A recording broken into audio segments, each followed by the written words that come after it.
This is Umar for BoxNation. We're at a media lunch, Frank Warren's media lunch, with Eddie Hearn, and we're doing a giveaway on BoxNation. Good. One of our followers is going to get a glove signed by yourself and Eddie. Eddie's already signed it, so Frank, if you don't mind doing the honours, I'm dropping the mic for a minute.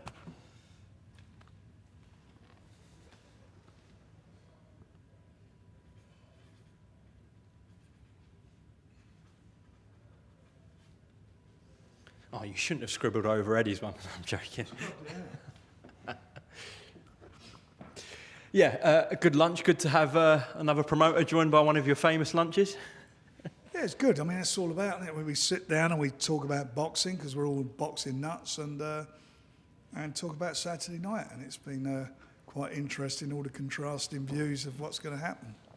Well, we talked about the card in our last interview, joint interview with Eddie and Frank, which went down really well. Want to do something different just to open this up. Where did your beef, if you want to call it that, start with Barry Hearn? We were partners at one stage. ITV wanted to do a breakaway from snooker. So they got him, myself, and Bill Sindrich, who used to be at IMG, or was at IMG at the time, to get together to do this thing. And Eddie was going to promote it. I was going to negotiate, which I did all the TV deals, and IMG were doing the overseas sales. So we was in partnership for about 18 months. That was that. Prior to that, he had a partner called Freddie King, ex-fighter, and I knew him from when I worked down Smithfield Meat Market when I was a kid. He was older than me, and I had a little run-in with him down there. I was only about 16 at the time, and he, years later, got into the machine business, putting pool tables and machines in pubs and clubs. And it's the same business I was in back then. And our paths crossed a couple of times with places where there were machines, and I think we was a little bit more successful. And I didn't know at the time, and only found out afterwards, Barry was his accountant, who then became his partner.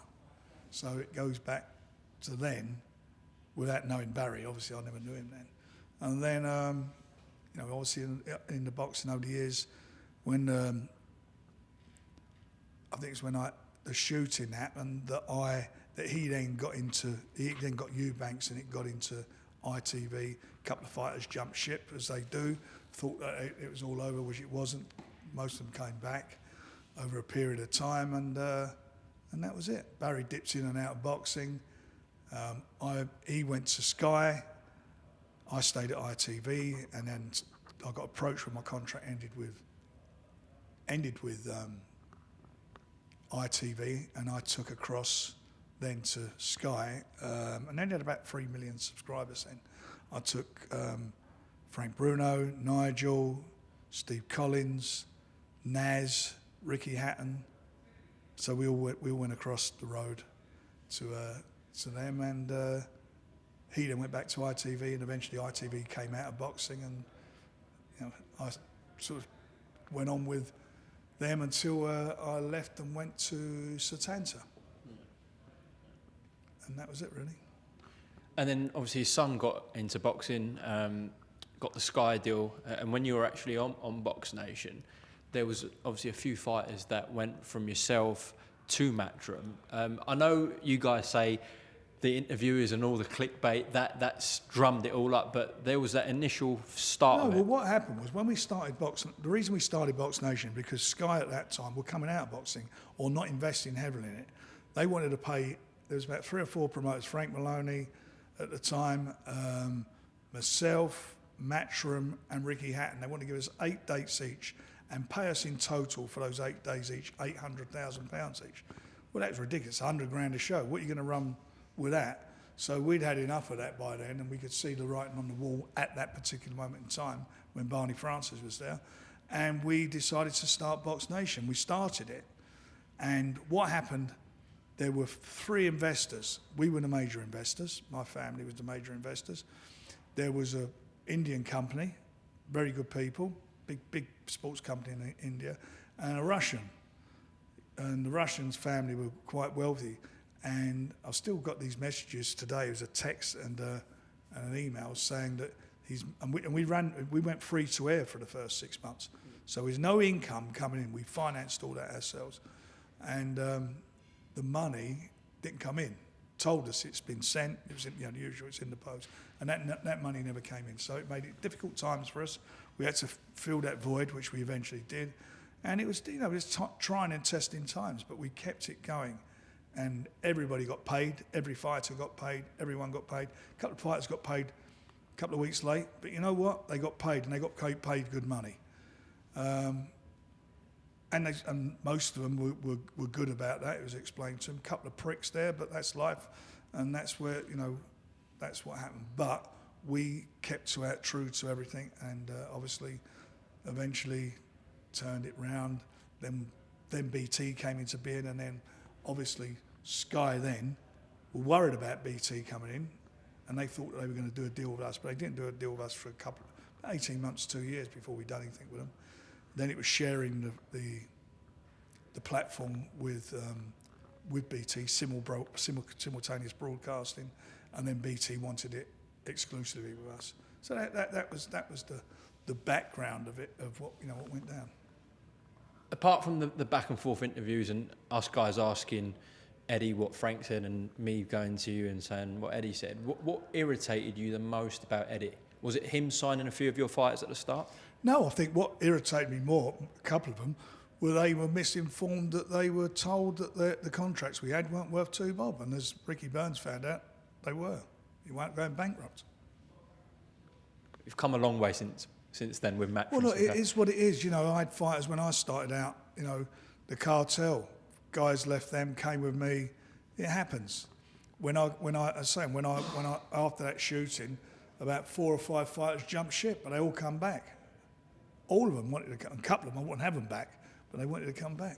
I actually didn't know this. The day after you got shot, Barry, Eddie's father, got a knock on his door by the police. Well, I don't know whether he says that. I don't know why they would, because at that stage, he never had any TV deal or anything, because the boxing on ITV was with me. And it was only then when that happened that he got involved with Eubank, and because obviously there was talk about whether I would be still around, whether I'm going to be doing it and so forth. I owned London Arena at the time. We built London Arena, which was 12,500 seat venue. All that was going on. So, I take that as a bit of a tongue-in-cheek, him saying that. I doubt very much if they went knocking on his door, but that was that. And it was, that was a tough time. That was a tough time for me, my family. My wife was pregnant, 3 months pregnant, with our youngest, Henry, at the time. So they were tough times, but you know what? You get on with it. I discharged myself from hospital, got back in it, and that was it. He obviously took advantage of the situation. I remember he said a nice thing at the time. If it wasn't for me, that boxing wouldn't be such an open thing. That's what Eddie said at the time. What he says now and what he said, what Barry said then. What he says now and what he said then are two different things. Would you say, being honest here, you applied a lot of pressure on Eddie when he first came in? No, he says that. I'm probably. Do you know what? We're in a pressure business. That's what we do. It probably just, to be quite honest, just probably comes naturally, and I don't realise it. But it's quite enlightening when you sit down and you talk about things, and taking out all the nonsense where we're responding to each other over the internet and that. But when you I look back when I started off and the things I was saying and doing, and you do that. You're young, you say things because you're trying to make your way in the world, and you've got to start making people see that you're around and that you're doing what you're doing. And what he's done, he's established himself in a big way, and God bless him for doing it. He's worked very hard. He's a grafter, like I'm a grafter, like everybody who wants to do anything in life, and certainly in boxing, it takes your life over. You don't. It's not 9 to 5. It's 24/7. Most of the shows are on Saturday nights. You're travelling all the time. So you have to sacrifice a lot, and there is a lot of sacrifices. And we do it because I think we're nuts. We do it because we are passionate about the sport, about what we do. And of course you get a good living out of it, but it's not easy. If it was easy, everybody would be doing it. Well, the most important thing this Saturday, we're getting 5 world-class fights. But just to put that little spice on top of it, now Queensberry and Matchroom are doing great things together, but there is been a fierce rivalry over the years with the family as well. It's gone on for 40 years, actually. It's quite incredible. Yeah, I mean, look, it's been a rivalry from that aspect. But I've got to be honest, I've not looked at it we don't sort of. I've always been focusing on doing our business. you know, we have a way that we develop our fighters. We have a way that we spot our fighters and invest in them from the beginning and bring them through. And it's been very successful. It's been time tested since 1980 when I got involved in it. And before that, I did what they weren't licensed by the Border Control. I've done that for 3 or 4 years. So I've been doing this for 47 years now, solidly 40 day in, day out. That's what I've been doing, and I've enjoyed it. And I've had my highs and lows like everybody in life. And if you don't get lows, you won't appreciate the highs. It's been sometimes challenging, but you know what? I've loved every minute of it. Whatever way you want to look at it, even the bad times make you appreciate the good times. And we're good at what we do. We've got excellent young talent, and on Saturday, some of our young talent's on there, some of our older talent, and this is going to be something extra special. You talk about the highs and lows. Amongst many circles, you're known as a great survivor. I hate that phrase. You don't like it? I don't survive. I mean, what am I surviving? I'm here. I'm not hanging on by my fingertips. I mean, I don't. Well, you took a bullet, to be fair. So. Well, yeah. Well, maybe. Yeah, that's if you look at it like that, maybe. But I don't. You know, as far as boxing is concerned, I like to think I've got a great depth of boxing knowledge of how to develop and promote fighters. I don't do that through survival. I do that because I know what I'm doing. Most of the time, I get it right. Times you get it wrong. You can't be right all the time, but the majority of the time. And I've been involved in nearly every top boxer that's come out of the UK and some of them in America over the years. So I like to think I know what I'm doing, and that's not about survival. That's about knowing what you're doing. Just a couple of things away from this. Did you listen to the TalkSport call with Simon Jordan and His Excellency yesterday? I only heard part of it because obviously we're out here, so I've only heard part of it. Thoughts on TalkSport being back at the party? Look, I think they're in. I'm going to say you're not going to build any bridges with Tyson, as it stands at the moment, because that's how it is. And I'm with Tyson, and a couple of things that were said and written by some of their correspondents, I fiercely disagree with. So I'm not changing my views on that. But yeah, they're in. They're doing this show. They're doing that. They may be doing other shows. That's that's great for their listeners. And hopefully, things will get better all around with everybody involved. Okay.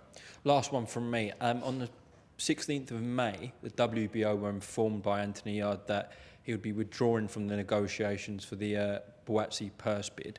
The WBO has now ordered the purse bids for June 7th and given Yarde a 72-hour deadline to confirm whether he wants to be in that or not. Well, I hope he doesn't withdraw, in those next 72 hours. It'd be crazy to withdraw. It's the fight everybody wants to see. It's the fight we desperately tried to make, but we couldn't make it because of the expectation levels of what the purses were being asked for by his management. We've offered him other fights. We offered him Callum Smith at Wembley. We've offered him... he even got offered the Bivol fight out here, which, what's his name, took Lyndon Arthur. So he's been offered fights, but we can't be... And for highest career purses. And I'm not going to keep saying it, I like him, but I do like him. I have a lot of time for him. I was very, very upset about it, but I'm telling him now, and he's probably got his own views, and it's up to him. He's the guy getting in the ring, taking the punches. He is being advised badly. I'm very disappointed how this has turned out. He's been advised very, very badly as to what he should be doing with his career. And he's going to regret this in years to come. He will do, I promise you. I hope he doesn't, but I promise you that's how it's going to be if this continues as it continues. He should not withdraw, fight. And you know what happens with a purse bid? You find out your true worth. And maybe I've got it wrong. Maybe someone will come in and pay him £5 million. I doubt it, anywhere near that, but maybe they will. If they don't go ahead with that, where does that leave Anthony Yarde? He should ask his management. Okay. Because no one's listening to me. All right, Frank Warren, appreciate your time as always. Thank you for the lunch again. It's a pleasure, and it's great to be out here again, involved in putting these great events together, to be involved and working with the Riyadh season, His Excellency, Eddie, Matchroom. Between all of us, we've really, really done bloody well here to get this where it's at, and hopefully it's going to be the first of many. And Spencer Brown. Sorry, and Gold Star. Do appreciate. Sorry, sorry, Spence. Don't want you shouting at me. I'm sure he'll forgive you. He will be. Yeah, so hopefully we'll. And as I said, we'll give you a rematch. Don't worry. Thank you, Frank.